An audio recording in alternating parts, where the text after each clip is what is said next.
I've been here in Gravel's End longer than most would care to count.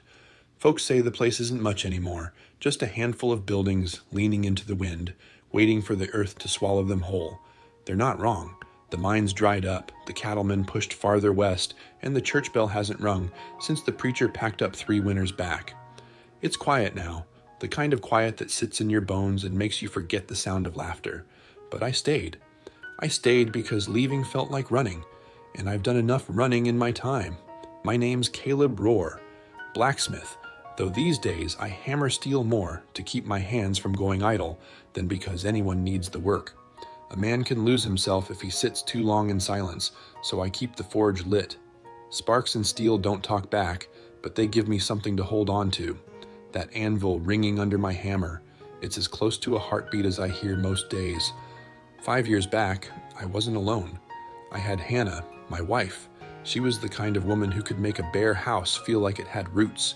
She filled spaces with little things, bright cloth at the windows, jars of herbs lined neat on the shelf, bread rising on the stove just so the place smelled alive. She wanted a family more than anything, and for a while, I believed we'd have it. But wanting doesn't make it so. She died, bringing a child into this world. Both gone the same night. I buried them myself out back under a cottonwood that doesn't bloom anymore. After that, the house emptied of sound, and I emptied with it. I've heard folks say grief fades, that time smooths the edges. Maybe for some. For me, it didn't fade. It just settled. Heavy and stubborn like iron in the chest. I stopped talking much, stopped answering when neighbors came by, stopped looking for tomorrow. The forge, the land, a few chickens scratching near the barn. That's all I let myself keep. I didn't drink, I didn't gamble, I just endured. One day to the next. Some men search for second chances. Me, I made peace with none. Nights are the hardest. The cold works its way through the shutters no matter how tight you nail them, and the wind whistles like it's mocking you for thinking walls make a difference.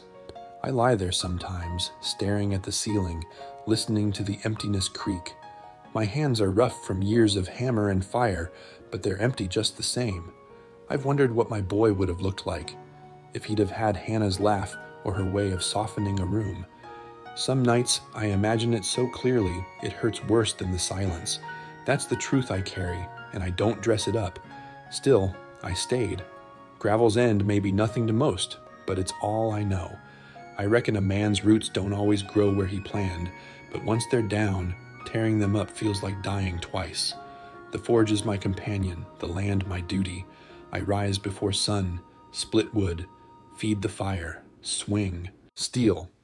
Not because anyone waits for the work, but because stopping feels too close to giving up. And I'm not ready to quit, not yet. I won't lie, I didn't expect my story to keep on. Not really. I thought my life was done being anything but repetition. Work, eat, sleep, wake, do it again. And maybe some of you out there know what that feels like when the days start blending, when you measure time by seasons instead of hope. You tell yourself you're fine alone, and for a while, you even believe it.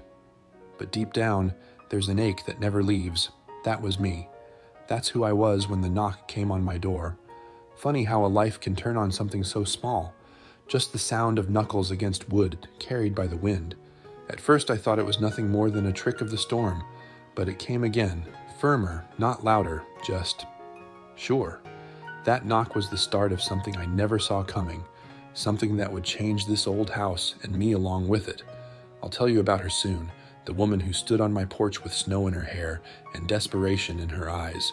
But before I do, I need you to understand the man I was then, so you'll know why I opened that door when I'd closed it on the world for so long.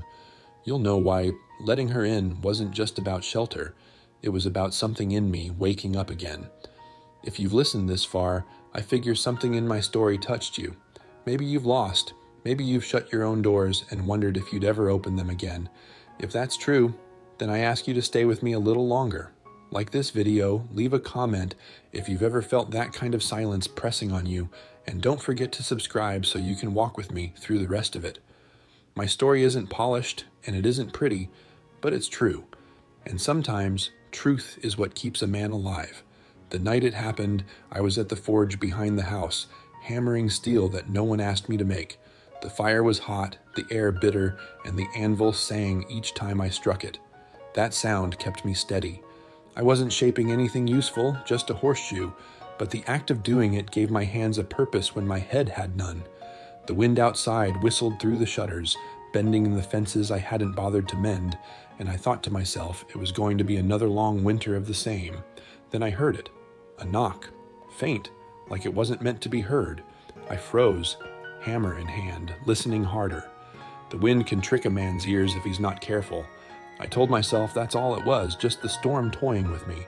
But then it came again. Not louder, but different, firmer, intentional. My stomach tightened, the way it does when you know life's about to shift but you don't yet understand how. Nobody comes this far out unless they're desperate, and desperate people bring trouble. That's what I told myself as I set the hammer down and wiped my hands on the rag crusted with soot. I could have ignored it, stayed where I was, but something in me wouldn't. I stepped across the snow toward the house, boots crunching under me.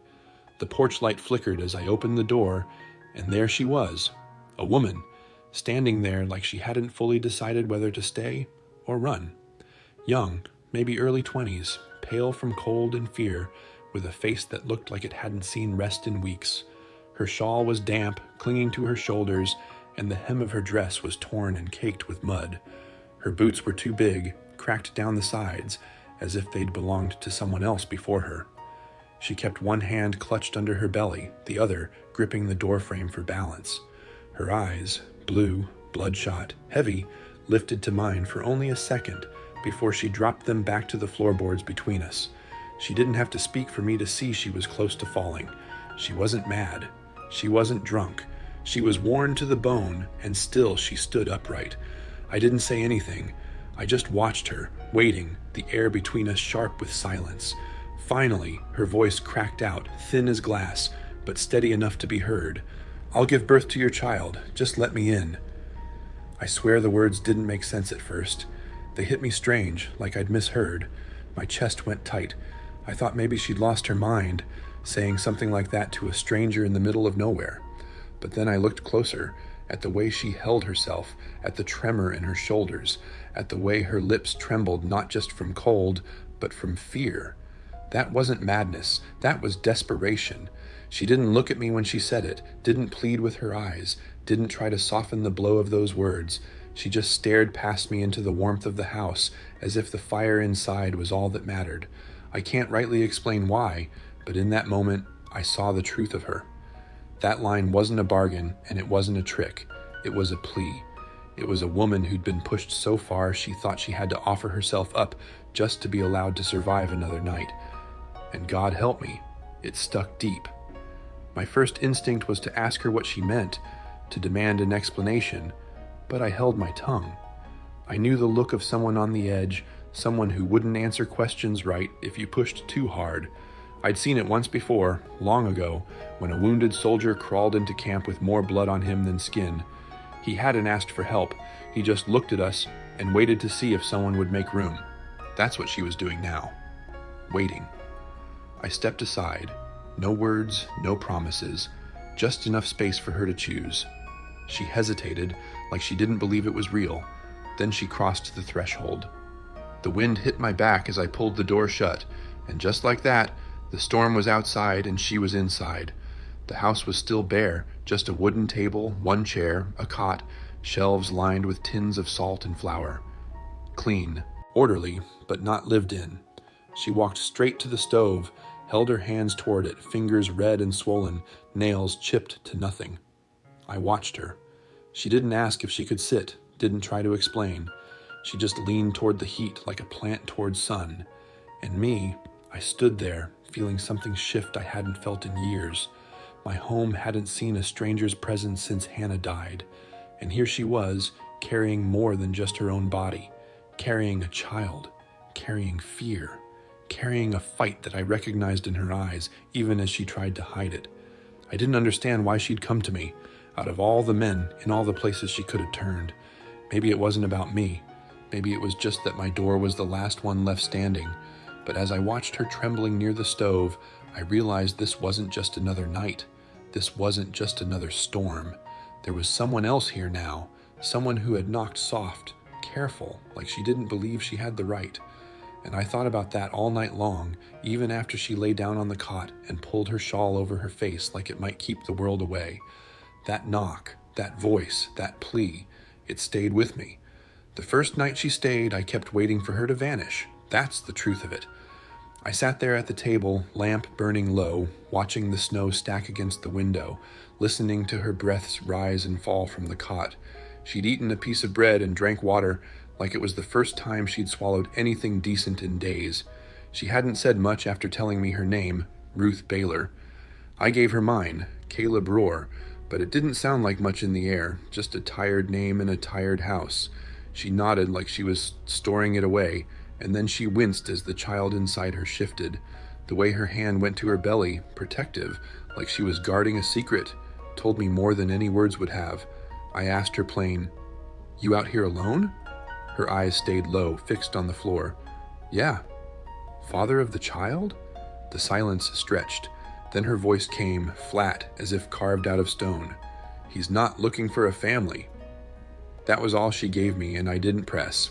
I'd learned that much in my years. Some truths take time to come out, and sometimes they never do. She looked like she'd been through enough questions already, the kind that scrape a person raw. What she needed wasn't interrogation, she needed rest. "Sleep if you want," I told her. "Fire will stay lit." She nodded, and the nod said more than her face ever could.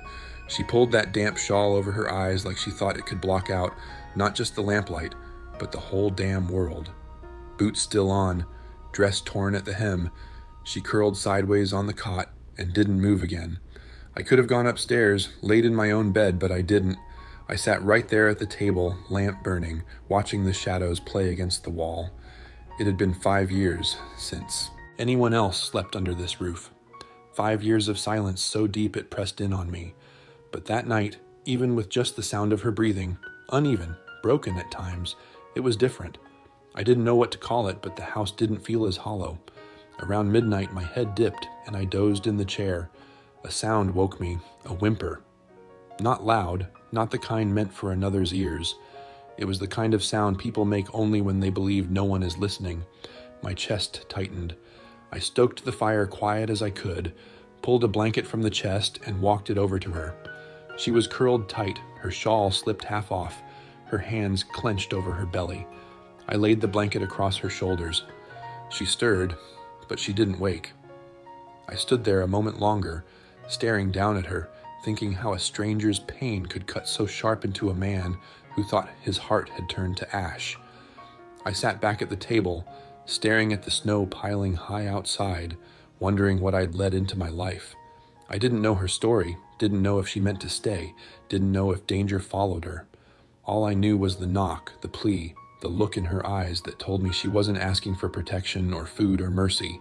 She was just asking to be let in. And that kind of plea, it doesn't leave a man the same. When morning came, my back ached from the chair, my neck stiff. The fire had burned down to embers, the smell of ash and old coffee lingering. She was still on the cot, turned on her side, blanket slipped halfway. Her face in the pale light looked younger, almost peaceful, though the freckles on her cheeks and the dry cracks on her lips told the real story. I bent down and adjusted the blanket again, careful not to wake her, and stood there a moment longer than I should have. I stepped out onto the porch to wash, the cold biting hard into my skin, clearing my head. I thought about Hannah, about how I'd sat in silence for years because it was easier than opening a door again. And now, here was this woman, pregnant, scared, carrying something sharp and unspoken in her eyes, asleep under my roof like she belonged nowhere else. I told myself it wasn't about me. She just needed a place, and mine happened to be here. Still, the thought stayed. She knocked on my door, not another man's. When I came back inside, she was stirring. She blinked against the weak light, first move of her hand to her belly, checking the child as if to make sure he was still there.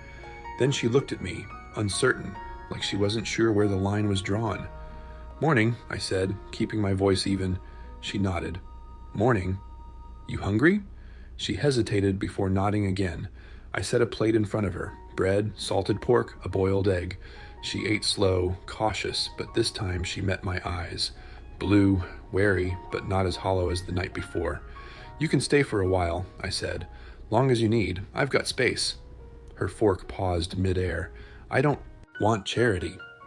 "You're not getting any," I told her. "Just offering a place to rest. This far out, I figure we both could use the company."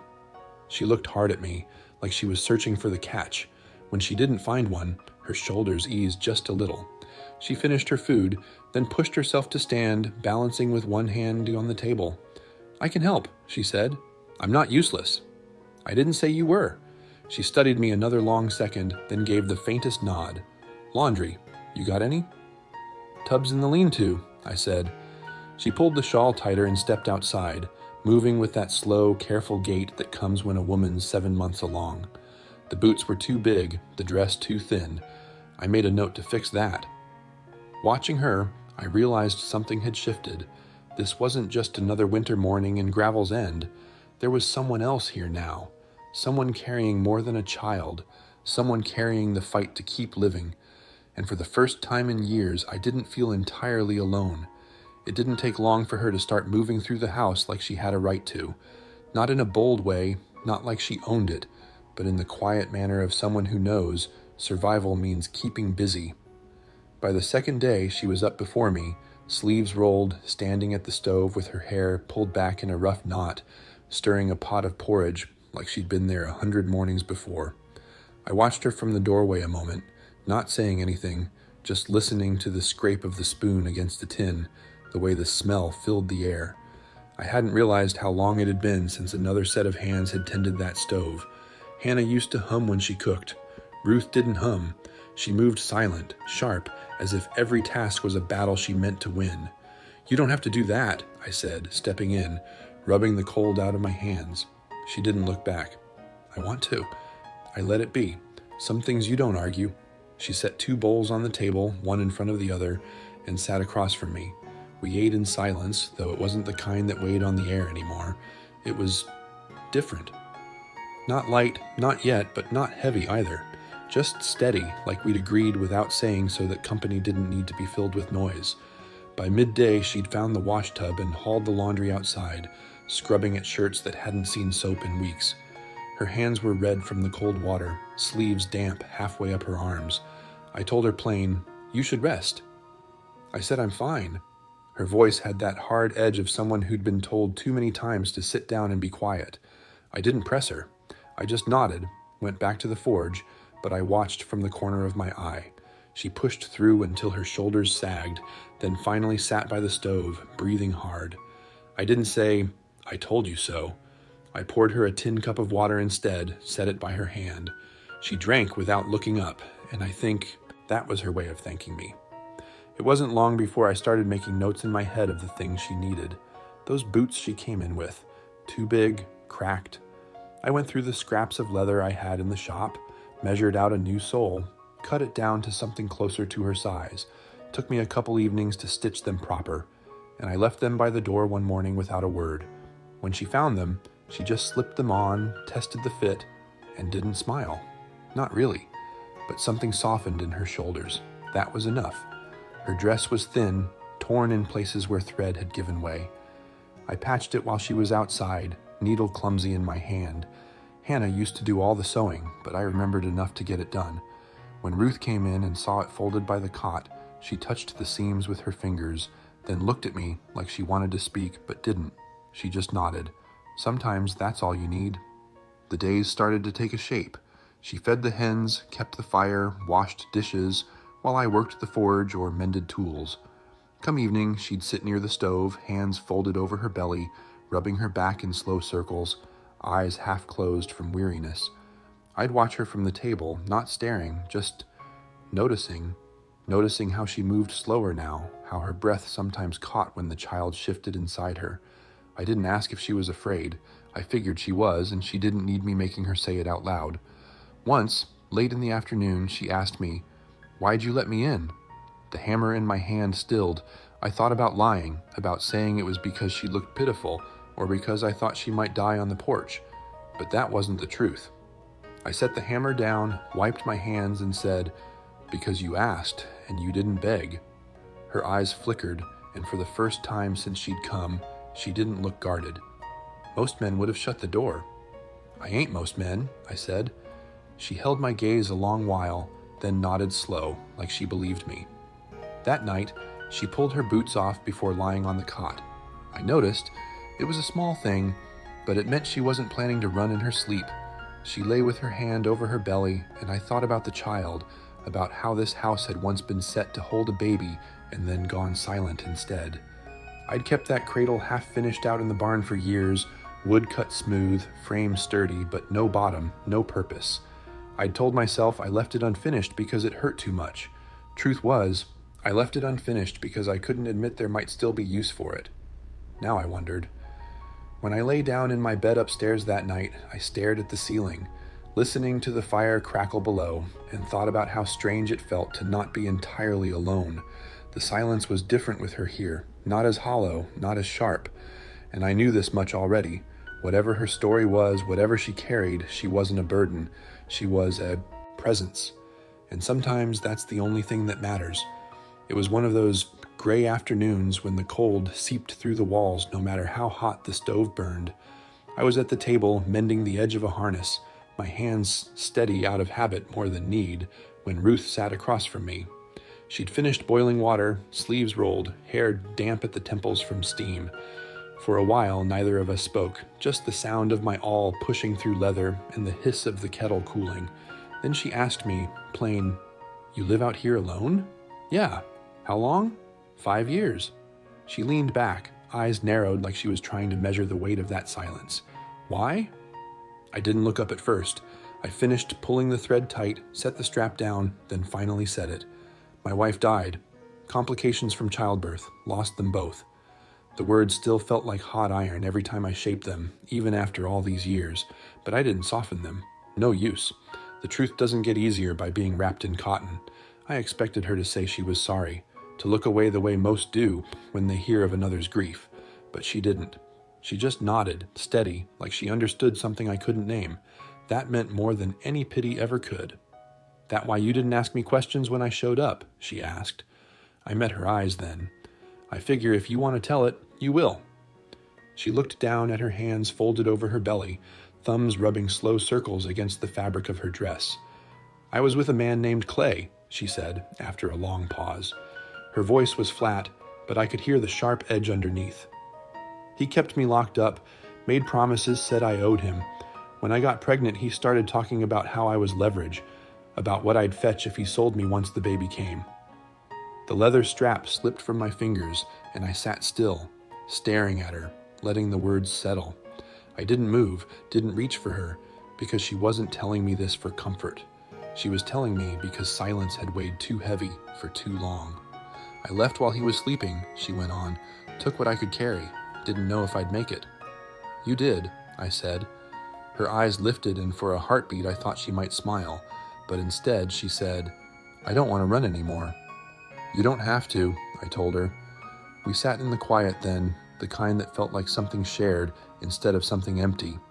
She had given me a piece of her past, raw and jagged, and I had given her mine, worn smooth by years but still heavy. Somehow those two truths didn't clash. They fit together in the space between us. That night, she pulled her boots off before lying on the cot. It struck me how that small act meant she trusted the house enough to let herself be caught unprepared.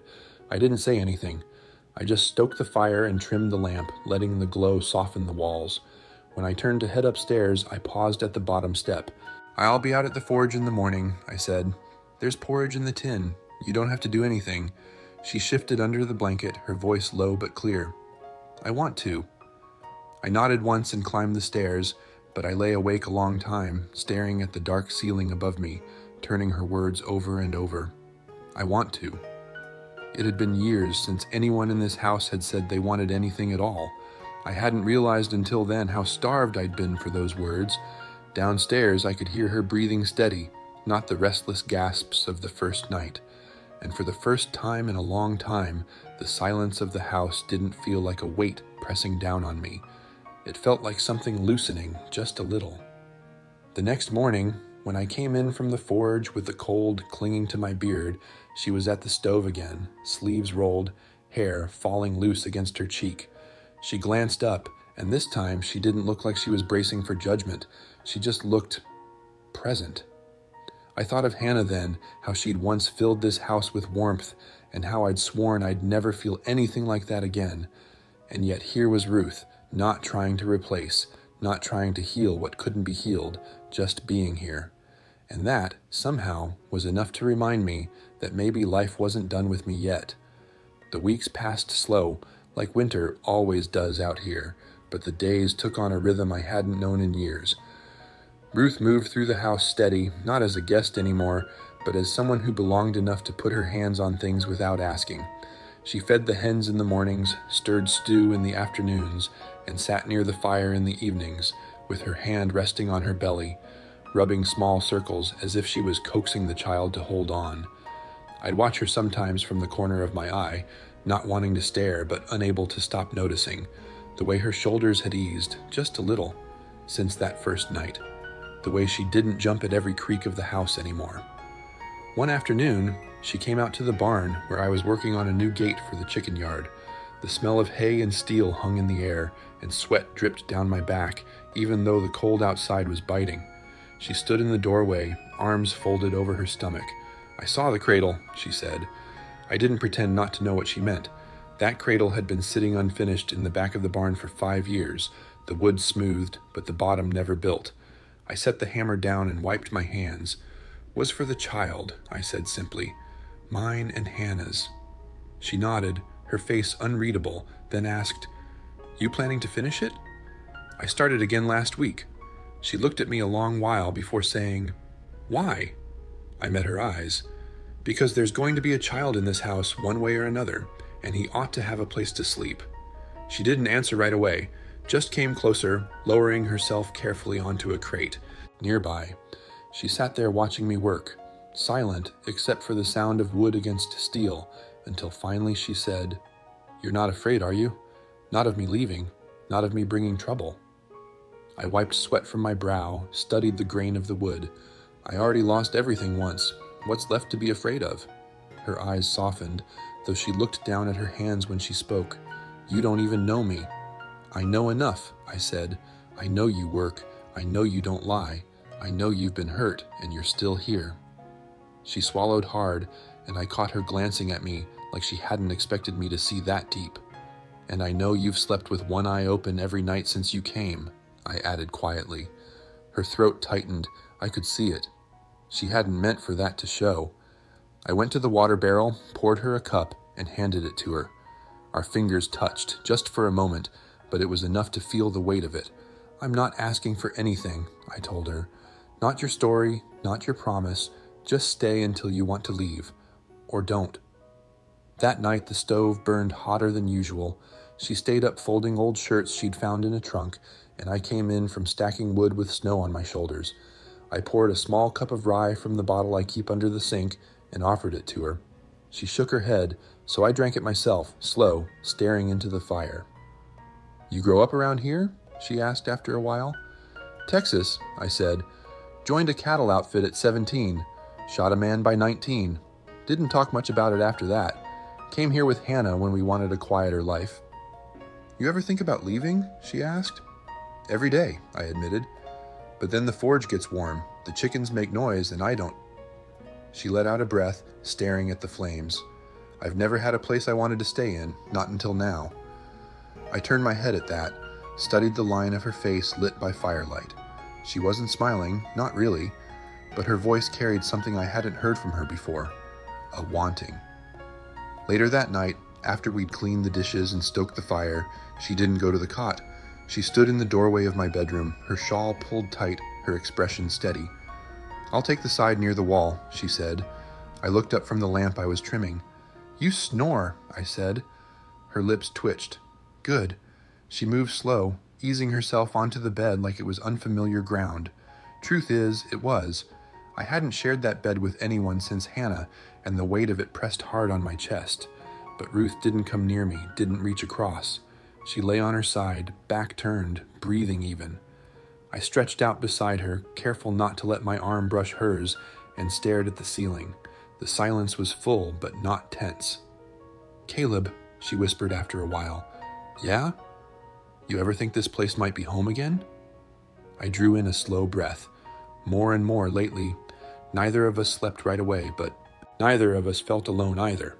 And that was the first night I believed maybe, just maybe, the house wasn't cursed to stay empty. The night the storm broke, the sky felt too close to the roof, like it wanted in. Rain came first, soft, then harder, tapping at the windows until the panes shivered, and thunder rolled slow over the ridge as if the earth itself was turning in its sleep.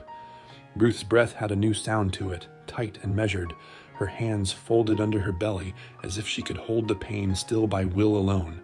I kept the stove fed like a man, fending off winter with a stubborn heart, lamps trimmed high, towels warming on the chair back, kettle hissing. I told myself to be steady. I told myself to keep moving. The last time I'd sat beside a woman in labor, I froze while the world fell through the floor, and I swore I'd never be that man again. When the first hard wave took her, she pressed her mouth into her shoulder and whispered, "I'm fine," though her knuckles were white. I knelt beside the bed and said, "You don't have to be." She looked at me like she wanted to argue with the truth, then shut her eyes and rode the pain down. Time loosened its hold after that. Minutes had the feel of hours. Hours slid off the lamps like oil. I moved because motion kept my thoughts from sinking. Boil water, fold cloth, check the fire, change the cloth, bring her a sip, count her breaths, wipe her brow when sweat beaded along the hairline. My hands, used to iron and flame, tried to learn gentleness without shattering. Between the pains, her face went soft, and she leaned back against the pillows with that far-off look people get when they're walking a narrow bridge only they can see. "You stayed," she said once, voice barely there. "I'm here," I answered, and I made myself believe it every time I said it. When thunder cracked close, she flinched and caught my sleeve. I felt the tremor run through her, a ripple of fear followed by something older, harder, resolve settling its spine. "I can't do it," she breathed. The words rushed and hot. "You already are," I told her, and I meant it. Because I could see what she was made of, iron folded back on itself so many times it gleamed. She turned her face toward me, eyes glassy, and said, "I can't lose him." I swallowed a memory that cut on the way down. "You won't," I said, steady as I could, "not while I've got breath." I lit every lamp I owned then, as if light itself could keep death outside. The rain hammered at the shutters, the house giving back a low groan the way old timber does in a hard blow, and still the rhythm inside her kept building. Tighten, rise, hold, fall. A bellows pulled and pushed by something holy and terrible. I listened the way I listen to steel as it takes shape, not for noise but for truth, and I matched my breath to hers. "With me," I said when the next one came, and she squeezed my hand like rope in a storm. "With you," she answered through her teeth.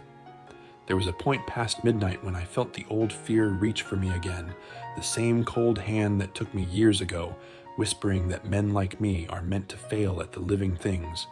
My vision narrowed, the room bending, the rain a flat roar, and in that thin place I saw Hannah for a flash, her hair damp, her mouth open on a breath that wouldn't stay, my useless hands. I stood there inside that memory and told it no. Out loud, plain as a prayer, I said, "No." Ruth heard me and opened her eyes. "You're here," she said, half a question. "I'm here," I said again, like a vow I could nail to the doorframe. Closer to dawn, the air went heavy and warm, the kind of heat that tastes like copper. Ruth drew herself in, chin tucked, every muscle working, and the room took on that stillness I've only felt a few times in my life. Once while waiting on a horse to stop shaking after a flood, once while holding a friend as the bullet worked loose inside him, and now, a stillness that means something is crossing over, and you'd better be humble enough to move out of its way. "Now," I said, when her body told the truth before her voice could. She bore down with a sound pulled from the center of the earth, and I felt it all the way to my bones. "Again," I said, and she did. "Again." The storm gathered itself and threw light against the shutters, white and sharp. She cried out, and then I heard it, an answering cry, thin and angry and sudden as a spark in dry kindling. I had him before I knew I'd moved, hands shaking in a way the forge never gives me, shock and joy colliding so hard my chest hurt. He was slick and furious and alive. I checked what I knew to check: breath, color, the strong kick of small feet, and wrapped him and turned him toward the lamp so I could see his face. He was a boy. "He's here," I said, voice low because anything louder would have broken me. "He's okay." Ruth fell back against the pillow, tears cutting clean tracks through the salt on her temples. "Let me see him." I brought the child to her and laid him on her chest, and he found her like he'd known the way all along. Her hand was already shaking as she cupped his head. "Hi," she whispered, a word that lifted the roof right off the house. I pressed my palm against the blanket and let myself breathe. The room smelled like rain, iron, soap, and new skin. I'd never known a scent could feel like forgiveness. After, the storm softened, the thunder walking away across the hills like an old dog. I cleaned what needed cleaning, changed the linens, and set the lamp low. Ruth's eyes fluttered in that hovering drift between sleep and guard, but they always came back to him. When she finally slept, the boy stayed tucked in the hollow of her arm, one fist splayed against her collarbone like he'd claimed a plot of land. I sat at the foot of the bed and watched them both the way a man watches a gate he just mended, half proud, half afraid to trust his own work. Somewhere in the small hours the trembling left my hands. Somewhere in there, a knot I'd lived with so long, I stopped feeling it loosened, and I realized I wasn't waiting for the house to go quiet again. I wasn't waiting for the other shoe to fall. I was just there. When the light finally came thin through the slats, I went to the barn and brought in the cradle I'd avoided finishing for 5 years. I set it beside the bed and ran my thumb along the smooth rail. "I'll finish it now," I told the room, and it felt like speaking to both the living and the dead. Ruth stirred and smiled without opening her eyes. "We did it," she murmured. "You did," I said, and she shook her head, soft. "We." The boy made a small noise like a match striking and settled again. I sat back down and let the quiet hold. I hadn't saved anyone the last time. This time I stayed, and sometimes that's the whole miracle. The house felt different after the child came. Not louder, not even busier, but alive in a way I hadn't felt in years. I'd grown used to silence, to the kind that seeps into the walls and makes you believe life has stopped moving. But now there was a new sound, soft breaths, small cries, the rustle of Ruth shifting in the night to soothe him. Isaac, that was his name. She spoke it one morning, just like that, and it fit. I never argued. I only said, "Isaac's a good name." And it was. Solid, steady, like something that could carry weight. The days blurred together, not from emptiness anymore, but from tending to the rhythm of new life. Ruth moved slow, her body still healing, but even when her face was drawn with weariness, she held Isaac with a strength I hadn't seen in years. She'd sit by the stove, rocking him with one arm, humming low, not even realizing she was doing it. I'd catch myself just standing there in the doorway, watching them, something tugging inside my chest that I didn't know how to name. I thought I'd buried all that with Hannah, but it was back now, raw and unfamiliar, yet steady. I built a small box for cloths and bottles, things I never thought I'd need again. Ruth showed me how to wash the baby's skin without shocking him, how to check his forehead for fever, how to swaddle him snug so he'd settle easier. She knew more than I did, but she never lorded it over me. She just taught me in that quiet way of hers, letting me figure it out by doing. The first time I held him alone, my hands shook like I was carrying molten iron. He was so small, so fragile, yet he gripped my finger with more strength than I thought possible. Ruth watched from the cot, her eyes tired but soft. "He likes you," she whispered. I didn't answer, because my throat had gone tight, but the truth was, I liked him too. Nights were hard, but not the kind of hard I was used to. I'd grown used to waking in the dark, to nothing but silence. Now I woke to Isaac's cries, sharp at first, then soft when Ruth lifted him against her shoulder. Sometimes I'd rise and take him, pacing the floor until his cries eased. The weight of him against my chest, the warmth of his breath on my neck, it was enough to break something open in me. More than once I found myself whispering without meaning to, "You're safe, boy. You're safe." And I meant it, with everything I had. There were times Ruth would catch me staring at the cradle I'd finally finished. smooth, polished, lined with the quilt she stitched from scraps. I'd run my hand over the wood, remembering the years it sat unfinished, a ghost of what never came. Now it wasn't a ghost anymore. It was real. It was being used. And every time Isaac slept in it, I felt a strange kind of peace I hadn't known I could feel. One morning, Ruth stood by the window with Isaac in her arms, light spilling across her shoulders. I came in from the barn with a bucket of water and stopped at the door. She didn't notice me at first. She was looking down at him with this expression I can't rightly put words to. Awe, maybe, fear, hope, a mix of all of it. Her voice was quiet when she finally spoke. "You never asked." I set the bucket down. Asked what? What I want to do, about staying, about the baby, about you. I leaned against the post, studying her, not rushing to answer. Didn't seem like the right time. She turned then, her eyes sharp though her voice trembled.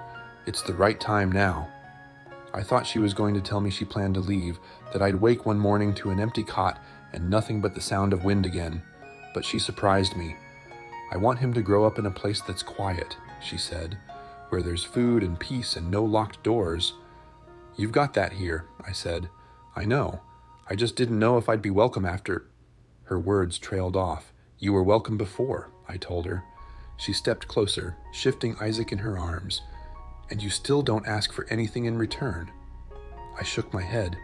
You gave birth in this house. That child cried in my hands. That's enough. She sank into the chair, laying Isaac in the cradle beside her. The boy stirred but didn't wake. She kept her eyes on him as she spoke. I used to think survival was the best I could hope for, but now I want more. Not just for him, for me, too. I sat at the end of the table, hands folded, waiting. I need him to see me as safe, she continued.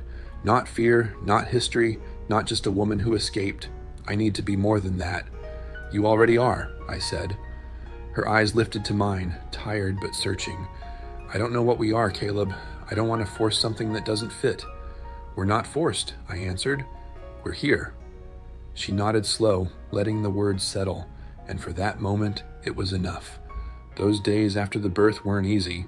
Ruth's body ached, my hands were raw from tending more than just steel, and Isaac's cries broke through the nights like thunder. But the house no longer felt like a grave. It breathed again.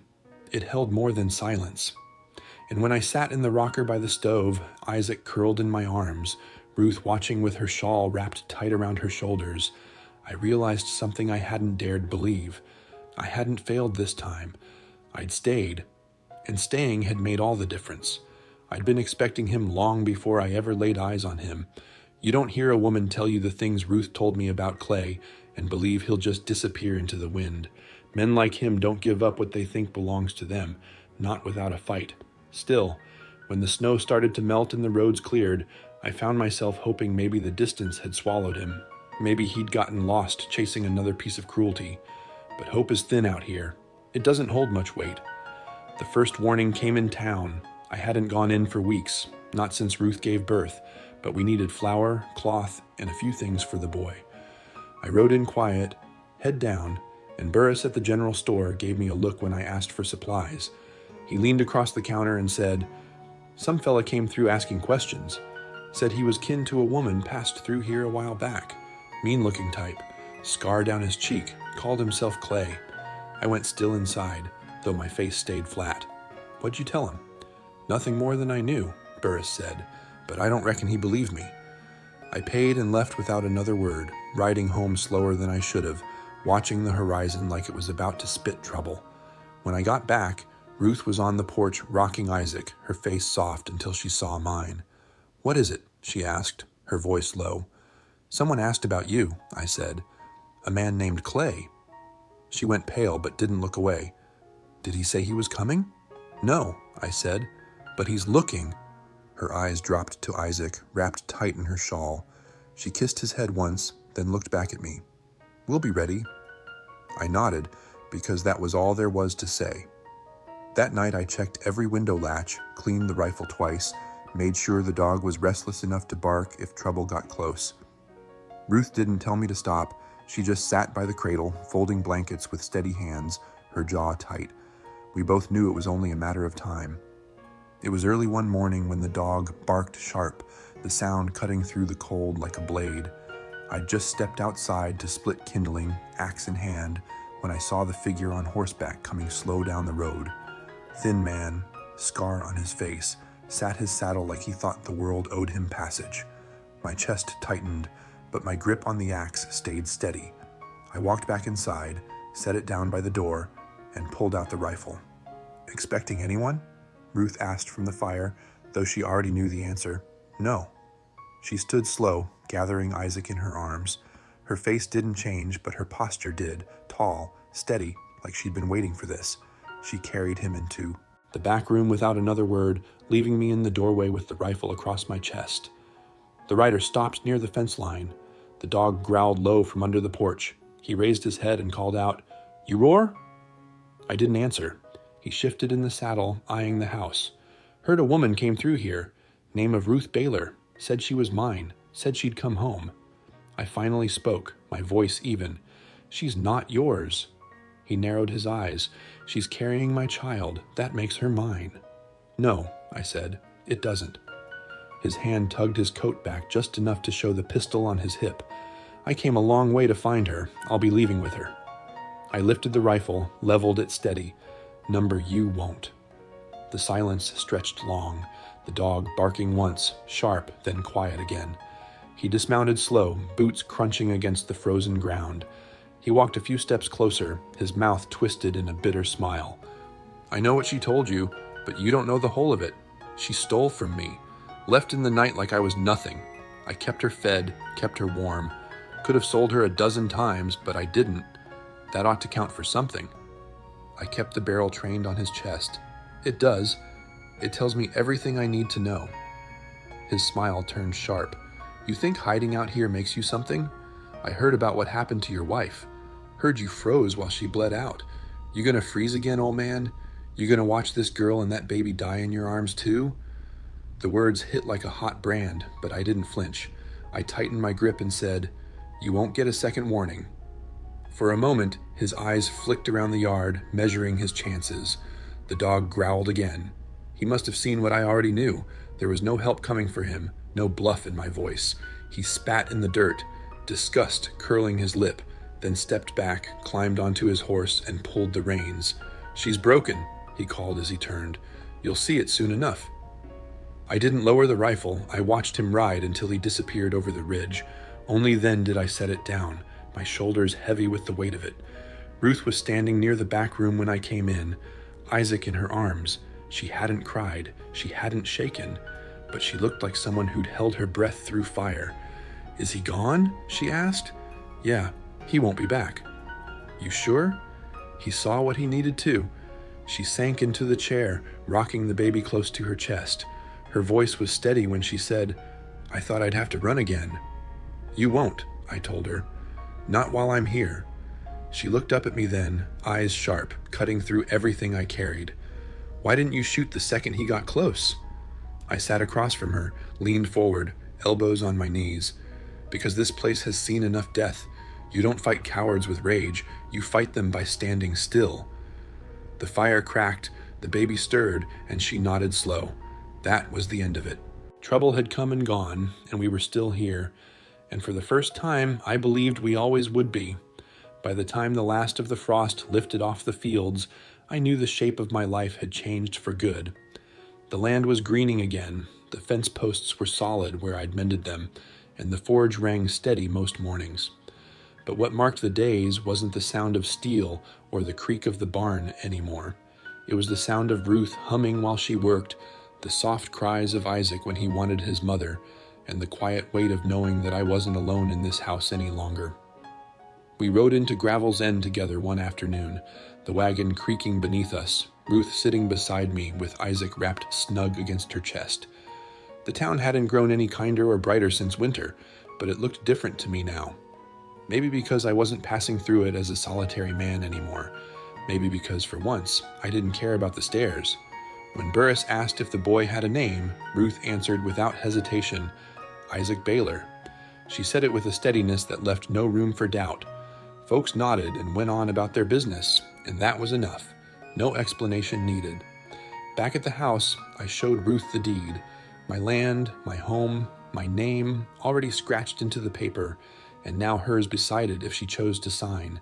She looked at me long, like she was weighing not the paper, but the meaning behind it. "You don't have to give me this," she said. "I'm not giving it," I told her. "I'm sharing it. It's yours if you want it.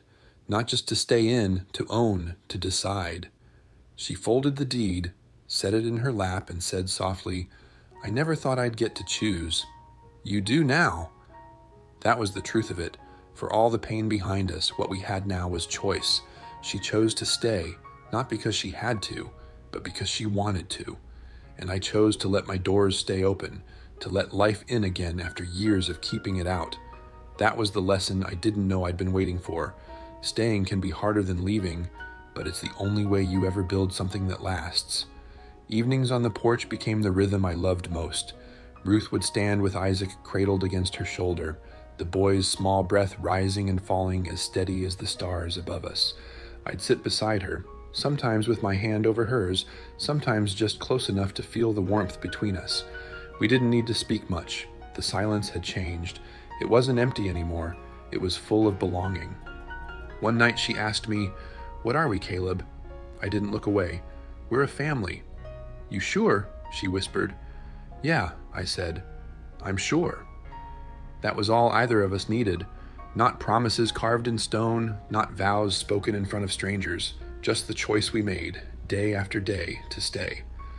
Looking back, I see how easy it would have been to miss it. I could have ignored the knock. I could have let my grief keep me closed off, told myself she was just another burden, sent her back into the storm. But if I had, I'd still be sitting in silence, watching the walls close in around me. Instead, I opened the door. That's what changed everything. If there's one thing I've learned, it's that sometimes survival isn't about being the strongest, or the toughest, or even the smartest. It's about choosing not to shut out the world when it knocks. It's about letting someone in, even when you're afraid, especially when you're afraid. Now, when I see Isaac sleeping in the cradle I once left unfinished, I don't just see the child we brought into this house. I see the proof that grief doesn't have to be the end of a story, that love can come again, not the same as before, but real all the same.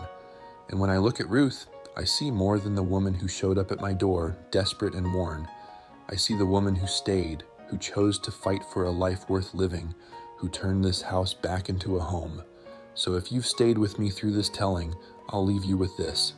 Don't close your door so tight that nothing can reach you. Don't convince yourself that silence is safer than trying again. Because I learned that staying, opening, choosing, it matters. It saves lives. It saved mine. If any part of this story touched you, I'd be grateful if you showed it. Like this video so more folks can find it. Leave me a comment. I'd like to know if you've ever had to choose to open a door when everything in you wanted to keep it shut.